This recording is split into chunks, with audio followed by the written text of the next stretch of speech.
It's the state of the dungeon! It's a video that Rob does about his games. Yeah!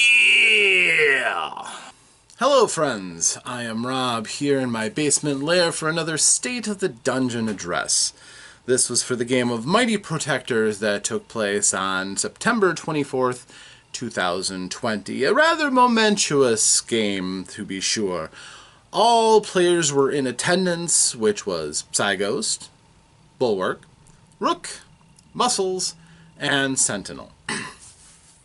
At this point, the group was at the airport getting ready to leave England quickly because they had just sort of murdered an Interpol agent in front of an awful lot of armed and government people. And quite graphically. So getting out was important to them. Now, they hadn't quite killed her. They ripped her arms, Muscles ripped her arms off, trying to extricate her from a car. And, well, it was every single good bit of luck that Bulwark could muster to keep her alive. It started in the previous session where he did emergency first aid, just enough to keep her alive and not completely bleeding out. Then she's in critical condition again, and as they get to the airport, the plane is winding up, ready to go. They're getting ready to transport Veronica Marley, agent of Interpol, into the aircraft. The engines die. And at this point, because he no longer has the mass he did when he had absorbed all that strength, he had shrunk back down to his normal 10-foot frame. Muscles finally felt the full force of the drugs in his system that had been pumped into him from Veronica while he was trying to accost her, and he dropped. Natural 20 on the roll. Timing. So he was completely out. And at this time, they were wondering, why is the plane down? We're supposed to get off as quickly as possible. They meet two people who come out from around the plane. One of them is a proper British gentleman, dinner jacket, and his hand is glowing black, and he demands that they surrender. The other one is a girl dressed punk style, her hair half shaved and dyed blue, wearing cut-off jeans. She has piercings. She's just wearing basically a bra and fishnet. And the guys aren't really, even though Ghost is in critical shape after being pummeled in the previous fight, grazed by gunfire, but plowed through with a missile. Even if it didn't blow up and blow her to bits, she's hurting bad. And Muscles is unconscious, so most of their group is in trouble, and Bulwark is still trying to keep Ms. Marley alive. His constant attention is needed. Basically, he has to physically stimulate her heart to keep it going, otherwise she's just going to die. So it comes down basically to Rook, Sentinel, and a fatigued and battered Ghost to try to take on these folk. Well, in the combat to come, the first thing that happens, Sentinel always goes first, it seems. Yay, superpowered initiative. He puts up his force field, planning for a fight. The gentleman in the dinner jacket suddenly appears right next to Rook, holds his hand out and says, "If I touch you, you will die. You should surrender right now, or I will have to kill you," giving him a chance. Well, the others don't really seem to care as much about that. Ghost throws a blast at this guy in the dinner jacket and misses. He's actually quite elusive. The gal dressed up in punk sends out translucent tentacles which sprout from her, which pummel Ghost, knocking her completely flat. So now it's just the two, Rook and Sentinel, who are free to fight, and Bulwark is still detained, trying to keep Ms. Marley alive. So the gal drops Ghost as soon as she feels her go limp, because there's two other combatants here. First thing that Sentinel does, because Rook, can't remember exactly what Rook did, but it wasn't effective. Rook was spared because Sentinel moved up, took his repulsor powers, and swept it right into the guy in black, who they were basically named by the gal. She was calling out to him because she's a talker. The man's name is Bad Touch, and her name is Lewd Grip, or at least their code names. So Bad Touch went flying. They never got to see his power. He got launched into the next hangar over, and he didn't come out again.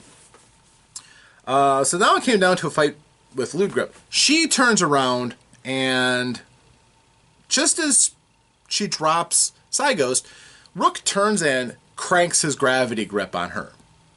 Turns out she's fairly light. The gravity thing doesn't drop her like it's done to a number of other people that he's used this power on. Even though she's now 8 times as heavy, she drops to her knees, but she is not immediately crushed. She is taking some damage, however, and she uses her tentacle powers and smashes into Rook and wraps him up and restrains him. Now, he resists being, completely tied up, but he's not enjoying the trip. Tentacles aren't fun. And at this point, well, because she's not wearing any armor, perhaps he wants to finish the fight a little bit quicker, Sentinel starts trying to blast her with the offensive use of his force field, sending basically pummels of force into her. But he misses. His dice suddenly go cold. It doesn't last long, but he goes cold. She starts draining power through her tentacles from Rook, which Rook doesn't really have a lot of really expensive powers. He's got plenty of power to spare, but this is not a positive turn on things for sure. So he wants to get out, and he eventually does make a roll, and he eludes her tentacles and gets out.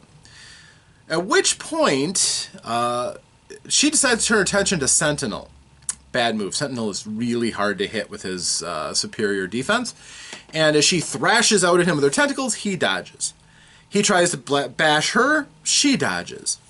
Eventually it gets to a point where Bulwark tries to help out by using a force field, but that doesn't work well because he has to split his concentration and he doesn't put it in the best possible place, so he just kind of gives up. He realizes now that Muscles is down, all they have to do is get that tape that Tom made that can heal wounds off of him, and then he can stabilize Ms. Marley, and they'll be okay. He'll be able to come and help.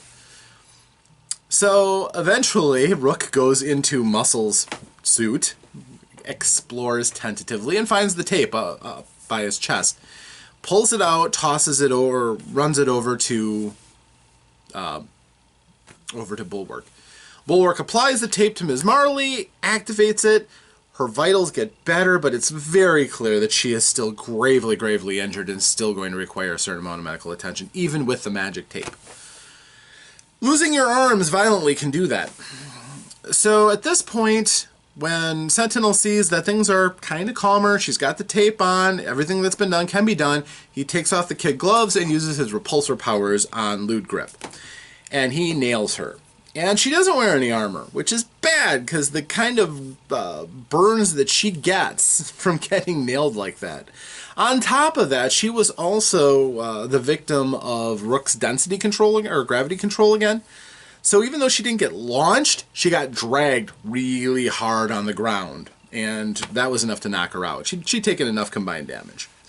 So she left skin all along the ground where she slid off. Later on, a rather vengeful Sentinel wished that the plane had run her over as they were leaving. That didn't happen. So now that the bad guys were down, basically Rook was trying to communicate with Chauffeur, who was in control of the plane, and he basically said something's wrong with the fuel. The tank is full, but I can't get any ignition. So Rook basically goes over to the fuel tank, opens it up, and finds out that it's now full of water, not fuel. And he's walked through how to open the manual release, which sprays out all of the fuel onto the ground.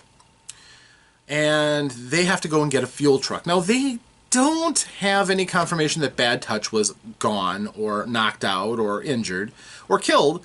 So Rook probably fairly sensibly doesn't want to go looking for the fuel truck in the hangar by himself, figuring that just make him an easy target. So Sentinel goes with him as Bulwark takes Ms. Marley and brings her into the airplane. Now they find the fuel truck, not a big deal. However, Rook, as Sentinel goes in to get the fuel truck, gets zinged with a dart. Funk, right in the side of the neck. Pulls it out. One of Rook's powers is that he's incredibly durable. It's really, really hard to drug him. And even though this stuff is enough to knock out a person, Rook's okay, no problems. I think he rolled a 1 on his saving throw. Just one of several that he's going to roll through the night. And he goes inside, and they get the truck. They go out. And as they're getting ready to hook it up again, thunk, another shot into Rook. He still makes his roll, but he's starting to get a little wobbly. And he decides to go inside under cover. They haven't tried shooting at Sentinel, who has a force field up, and it's somewhat obvious. And Bulwark can go dense. For some reason, they didn't shoot at him either. Bulwark got instructions on how to hook up the fuel so that it would pressurize and rapidly refuel the plane again. There was a little shenanigans because the manual release was still engaged, so some fuel got out, but quick thinking on the part of Bulwark basically closed off the gas tank again. So they put enough gas in so that they could get back to the States and back to Foxhaven, and they got into the plane and proceeded to take off under chauffeur's control. So they fly off just as they hear that there is a close edict on the basically all flights in London and possibly further out. So they just scooted out just as the RAF helicopters and aircraft started scrambling and coming onto the scene. This does not mean they went unnoticed, however, because that's how aviation works. And as they were flying away from England, they were flying out over the North Sea and kind of looping around. They were intercepted by a couple RAF fighters, some unknown signal, and a couple of other signals. These were helicopters for Scotland Yard, the London Police, and also an RAF Seaboard Patrol helicopter, and 2 RAF fighter jets, and another signal which turned out to be an unmanned craft without any kind of designations. The only way they knew it was there, because certainly the aircraft really didn't know or track it, was that they could pick up its detector signal. Again, this communication thing is really working out for them. Rook's eyes and ears of the group have been serving them tremendously since he came along. If anybody thinks that communication power is worthless, he's using it really well, and it's come in very, very handy. So Rook tries to try to talk them down a little bit so that they don't come after them. The helicopters can't keep up to a proper jet and they fall off, but the jet fighters can easily keep up with the civilian jet. And the other unknown thing, the unmanned drone, is tracking them still. So they're like, well, Psyghost is unconscious. She can't fly out and blast the planes. And she's badly hurt, even if they could wake her up, which they end up doing with some stimulant they find in a first aid kit on the plane. They find a surgery kit. Muscles is out, just completely out. So they can't do anything. And again, even though she's got the medical tape, Bulwark still feels like he's trying to save Veronica's life. This leaves Sentinel and Rook kind of doing stuff. Sentinel doesn't have any powers that really work while you're in a pressurized cabin. So he's just kind of enjoying the prison cell death trap that he's in. Rook gets on the communications, which he can easily get into with his abilities, and everybody looks at him. It is his moment to shine. He has to come up with a con that will get them to back off. He rolls a 1. The best you can roll. Again. His dice came through for him again and again. And he is coming up with something about some agent or something, and I'm like, nope, you gotta turn this into an international incident. You perfectly mimic President Trump, saying that this plane was Air Force One because he's on it, and if they decide they want an international incident, they can go ahead and try. And this got them to back off. Great! So the jets back off to observation range, which is 3/4 of a mile, still within missile range if somebody on top declares they have to be shot down, but not at a range where they can start, opening up the cannons or anything like that. They're just observing. However, that drone did not change. And it was moving forward, and Veronica wakes up. The tape thing is keeping her alive and just rouses her to the point where she can open her eyes. Oh, take it back. A little premature. So they're flying along, and they get a communication. They're talking to chauffeur a little bit, and says that Warbridge is there, and he's not happy with the situation. Warbridge pipes up and tells Bulwark, stop working on Ms. Marley. She's already going to die. I already looked it up in my book, and it's going to happen no matter what you do. So don't let it be because you fail. It's just something that's going to happen. Instead, I need you limber, and because something else is going to happen that you're going to need to apply your skills to. The rest of them were, he's like, okay, this is what you do. You wake up Cyghost, you send her out. She will take care of the drone, and the drone has a warhead on it, so you are going to definitely want to get rid of that, and then you can fly back. The RAF will not do anything. Most of the group are, okay, yeah, that's kind of what we do, so all right, we'll do that. Bulwark was having a lot of moral dilemmas. He had successfully walled off the part of his brain that was horrified that as an unexperienced kid, basically, he was saving a person's life through extreme medical procedures, and he was succeeding. But still, there's a big difference from watching a show about medical stuff and actually having your hand in someone else's torso squeezing their heart so they live, and watching somebody's arms get ripped off by somebody you thought you knew. He's going to have some issues after this, so, but he's managing to wall it off. His willpower is quite strong. And through the whole thing, he's having a dilemma. He thinks that she's fairly stable and that as long as he keeps her warm and keeps, checking her out for cardiac shock, she will probably make it all the way to Foxhaven. And once they do, they've got somebody who's gifted who could just lay hands on her and should be able to keep her out of danger. So she's really not doomed to die. He doesn't really think that that's quite true. And he's loyal to Warbridge. If he says that she's going to die, then he's willing to take that. But as he's getting up, her eyes flicker. She opens her eyes, she looks at him, and she says, he lies. This seems to be enough to create the turmoil that Bulwark just like, you know what? I'm going to do everything I can so my conscience is clear. If she dies, then she's going to die, but I'm going to try to save her life. This seems to infuriate Warbridge. Warbridge actually orders Sentinel to stop him from working on her because it's all of them at stake.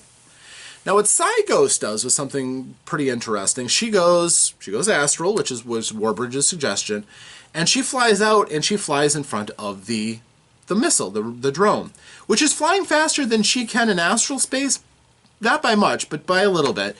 And she goes visible in astral form, which she can do.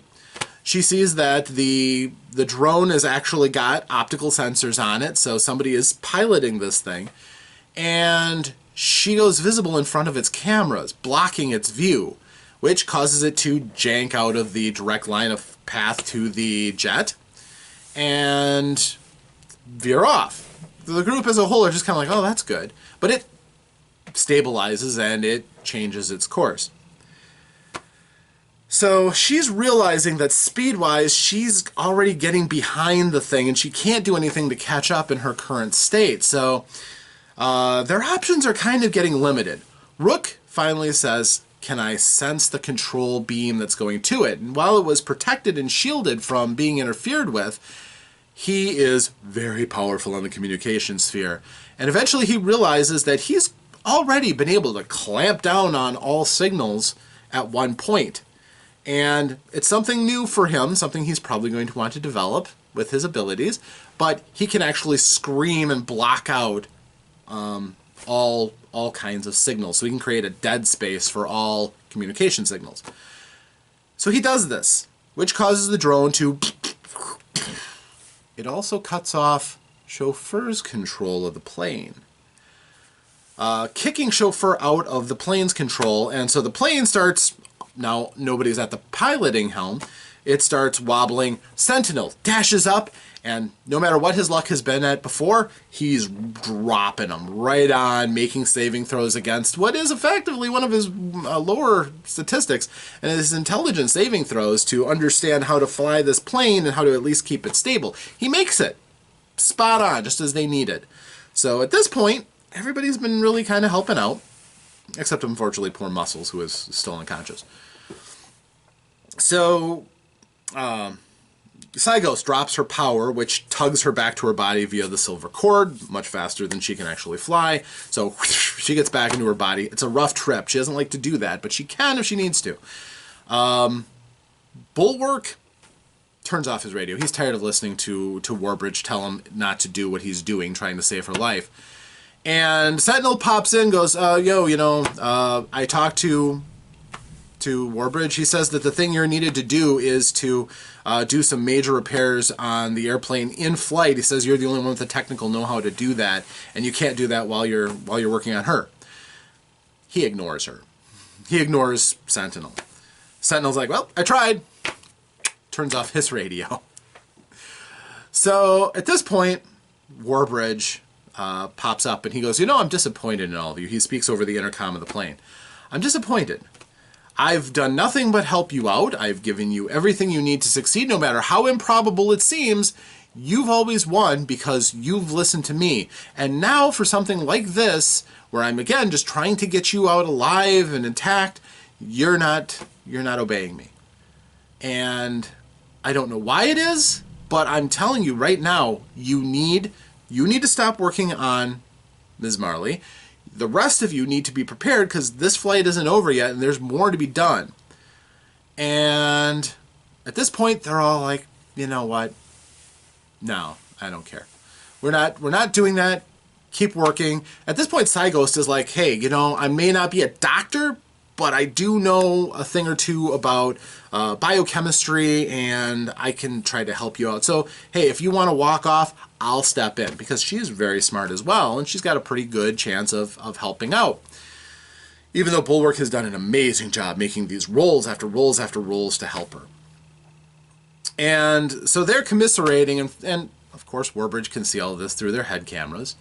And he's like, all right, well, I tried to be reasonable to you. I tried to be, your ally in all this, but you're going to disobey me at this point. I'm afraid you've turned to liabilities.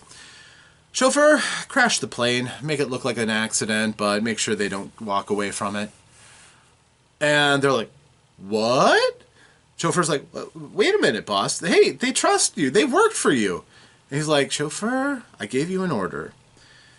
And he's like, gee, boss, I don't know. I'm kind of losing control, and it's this is unfortunate, and I think that Rook is interfering with my control again because I'm.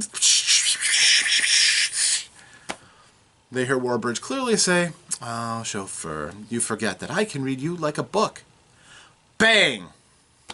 Before this, Chauffeur did tell them, guys, he's got a gun pointed at me at this point, which caused that last message of his to be under duress. So, all of a sudden, they're playing bleep, bleep, bleep, bleep, bleep, bleep, bleep, bleep. Well, Sentinel, once again, dashes up, grabs the stick, maintains control. Warbridge says, I'm very disappointed. You've made me waste so many assets on this, but ultimately, you wanted to know why I wanted you on that specific plane to fly out. It's because that's the one that I have all the explosives in, to make sure that this is a clean, neat job. It's a pity you couldn't be a better part of it. And at this point, they're like, explosives? Remotely triggered? Rook, do your thing. And Rook's like, okay, blocks out everything again, just before the signal comes home to set off the explosives. This does knock out all the electronic controls except for, well, anything that's tied to anything remote. GPS, communications, everything from the plane. But Sentinel doesn't need that. He's not trained in how to use any of that stuff anyhow. He's not a pilot. He's a good driver, but he's not really a pilot. Even though I've been giving him some advantages because he hasn't been trying to do anything tricky. He's just trying to maintain altitude. And he's seen, airplane movies. So he's maintaining it, and even without GPS or any of the other stuff, and they stop the signal. At this point, oh no, the plane is still full of explosives, and if he lets that go, the signal goes off, and we're still going to go. So Sygos quickly goes to astral, as quickly as she can. Still takes a minute meditation, which costs Rook some more power. And she goes astral and goes through the plane as Sentinel obligingly slows it down so that she can fly through and keep up. She finds out that most of the hollow nacelles of the plane are filled with what could very well be explosives, and there's wires going all between them. And they eventually all go up to the cockpit close to the navigation cluster in the behind the front control panel. She points it out.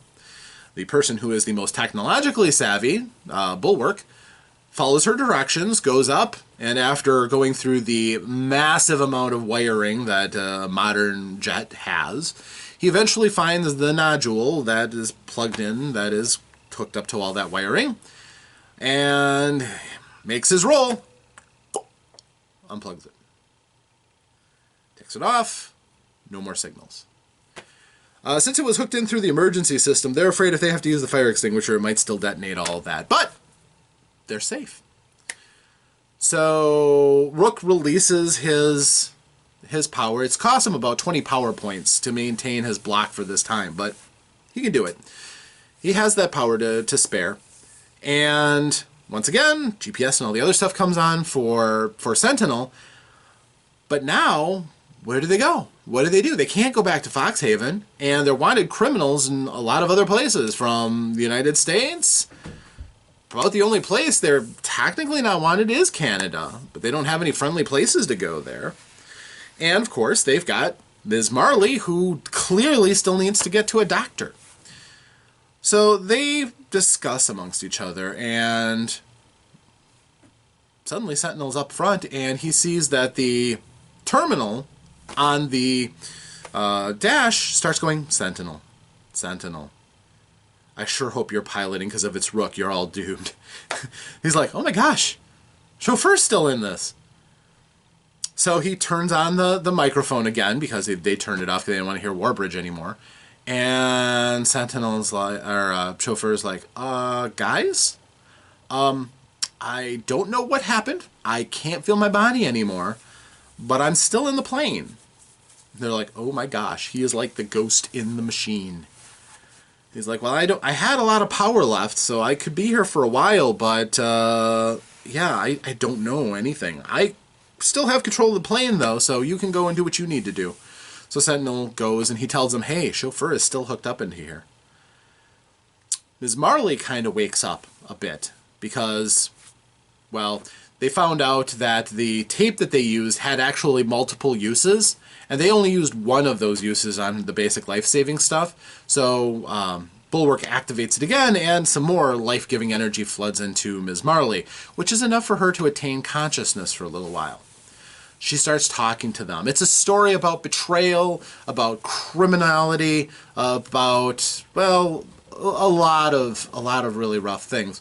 But she does tell them a couple of real revelations. First of all, that she is, yes, married to Warbridge, who is not Lord Warbridge. He's actually an Australian con man with a multitude of identities who is really good at getting people's confidence.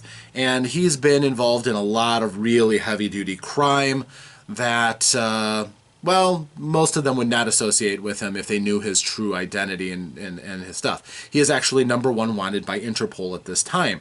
And that her relationship with him was part of the business. She actually was married to him for a number of years and actually had children with him. But it's all part of the job for her, and the children are being well taken care of.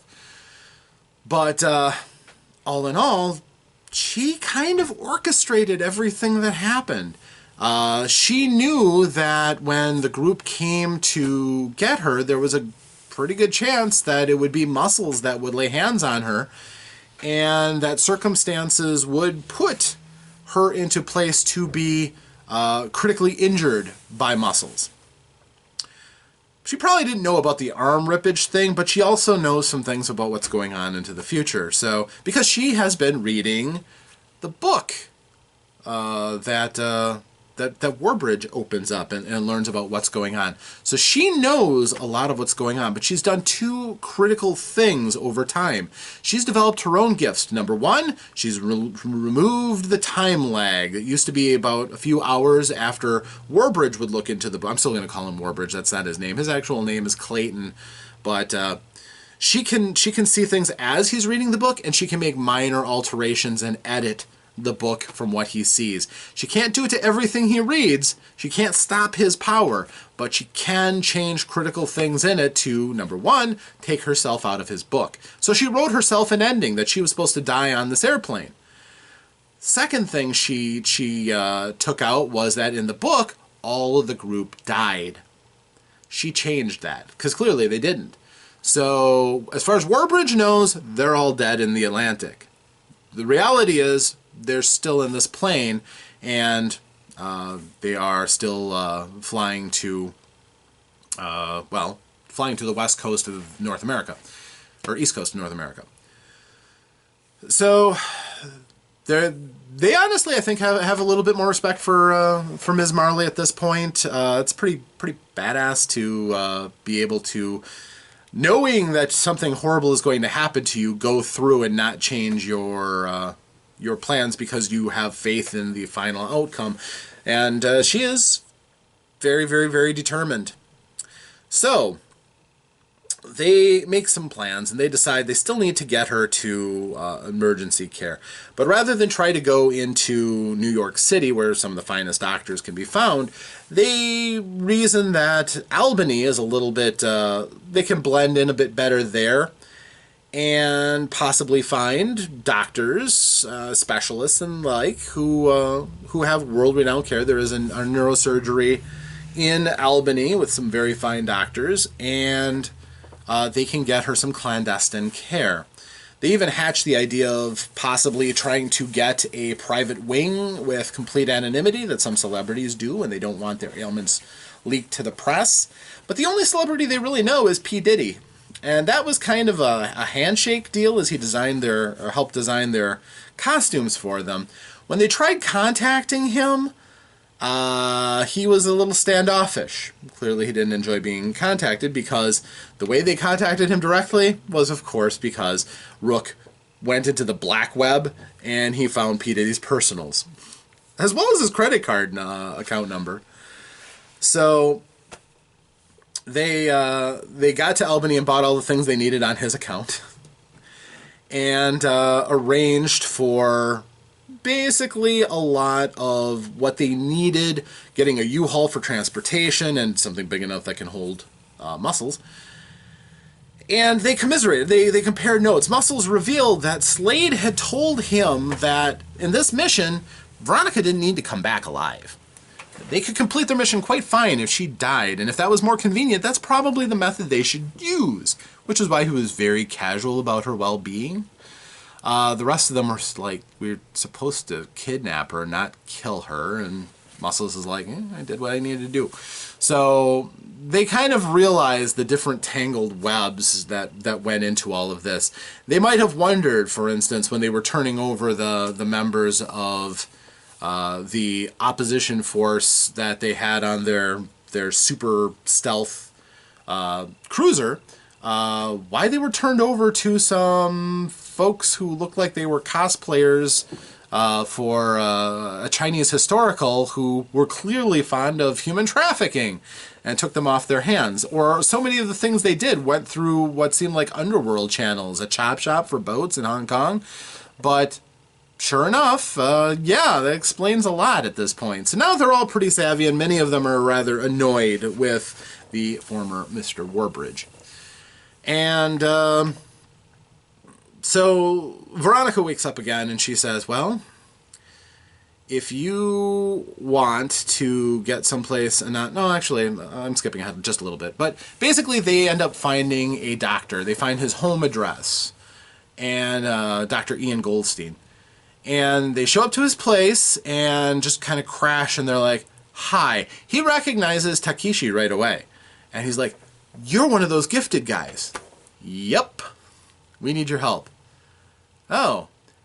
And then he realizes, because this guy is very tech savvy, he's seen on the interwebs that there are images of muscles ripping Veronica's arms off.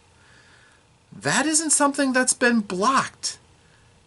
And none of them really got the significance at the time, possibly, but yeah, apparently this force that is blocking out all mention of the gifted and has done everything they can to fight it suddenly has no problems showing the person who has outed themselves in front of the world ripping someone's arms off in public after ripping the top off of their van, reaching in and yeah, that's now been seen by a lot of people. That could be a complication. So the doc immediately realizes, oh my gosh, this just happened. These guys are killers. They talk him down as much as they can to the point where, well, he's scared. He's scared they're going to do the same thing to him. So he lets them come into his place, and he does basic first aid on Veronica. He realizes she's lost a lot of blood, and she needs more. And weirdly enough, they found out that he's got bags and bags and bags of blood at his house. Why? Well, eventually they figure out that this guy is actually an enabler to a lot of really high-priced specialists and doctors who have a variety of drug habits and alcoholism. So they go to his place to get their blood filtered and replaced so that they can go on to their expensive specialist work without suffering the bad side effects. They can get their blood filtered and purified in his home, with of course all off the books, but very expensive. He's a specialist at what he does. One of his true businesses. The group really didn't care that he was a vampire, didn't seem like, but they had some leverage. They cranked the leverage to make him help Veronica. So they actually figured out that little curious thing, again, those details that I rolled up randomly.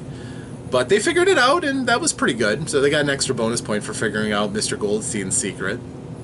So they got four points at the end of this. Veronica woke up enough. Again, Goldstein looked at the tape thing and accidentally activated it and gave her the last charge of healing, to the point where she was conscious, stable enough to be moved. She told them that she knew of a CIA black house, completely off the books, disconnected from everything, not monitored by anybody except for the CIA themselves, and that she knew the protocols that they'd be able to stay there. So they loaded up the U-Haul, took them away from Mr. Goldstein, and warned him not to tell anybody, which he's not going to, and took off. They got to the place. She taught them how to get through security, which is well hidden, but they managed to get in. And they have made themselves somewhat at home. They are, at this point, off the books for pretty much everybody. They've covered their tracks pretty well. As far as Warbridge is concerned, they're dead. The problem that they're having right now is they realize a lot of loose threads are still dangling. The biggest one being that the dependents or family of both Bulwark and Psyghost are in the, not necessarily employ, but guardianship of Warbridge and his associates, which makes them very nervous. Appropriately so, because they know that he is certainly devious enough to use them as leverage if they try anything. So they've got a few decisions to make, which going forward will provide plenty of spice for the upcoming adventures. But it was gratifying to watch all of the pieces that I had placed out over the last few months come to fruition, and the biggest plot twist I've done in a game in a long time come to pass. So hopefully you've enjoyed this. It was a fun little game, and to be honest, the group's luck was amazing.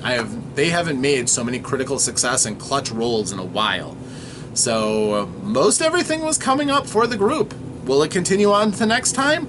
Will they be able to tweak the nose of Warbridge, or maybe some point capture him and bring him to justice, or whatever justice they want to mete out? What will be their next major hurdle they're going to have to overcome? Will they be able to save Bulwark's family and be able to locate and save Sygos's family? Will they be able to save the dogs and cats of Muscles and Rook? Nobody knows. Until next time. So thank you, true believers. Until that next time, I've been Rob, and farewell.